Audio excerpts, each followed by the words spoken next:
Well, an era is coming to an end down at Starbase, Texas.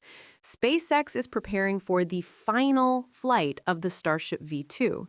Flight 11 is currently set for October 13th at 6:15 p.m. Central Time. If all goes to plan, it'll be the last launch from Pad A and the last of the V2 era. This isn't just another test flight, it's a turning point, closing one chapter of Starship's story and opening the next. Now, here's a fact that might surprise you. This launch happens just 48 days after Flight 10 on August 26th. That feels fast compared to the long waits we used to have.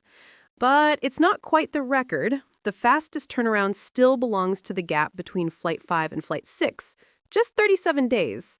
Still, 48 days shows real progress. The cadence is improving. Starship is maturing. Flight 11's booster has history. It's already flown once, back on Flight 8. This time, it's back with 24 flight-proven Raptor engines. Now here's where things get interesting. The booster will test a new landing burn configuration. At the start of descent, it'll light up 13 engines, then transition to 5 engines for the divert phase. Previously, that maneuver only used 3. Why upgrade to 5? One word: redundancy. If one engine suddenly fails, the booster still has others to balance thrust.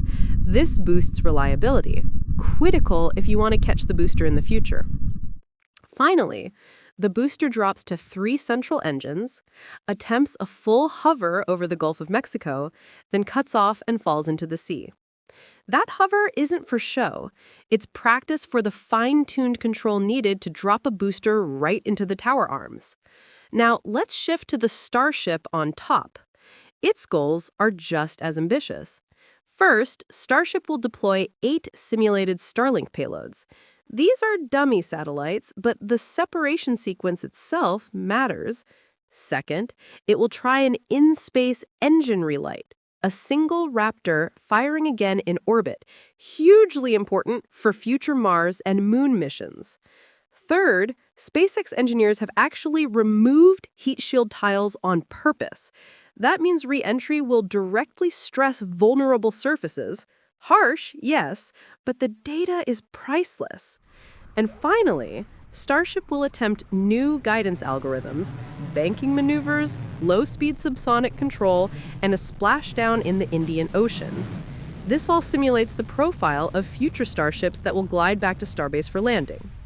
But SpaceX isn't the only company making headlines.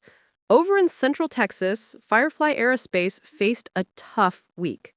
During ground testing of their Alpha rocket, the booster exploded on the stand.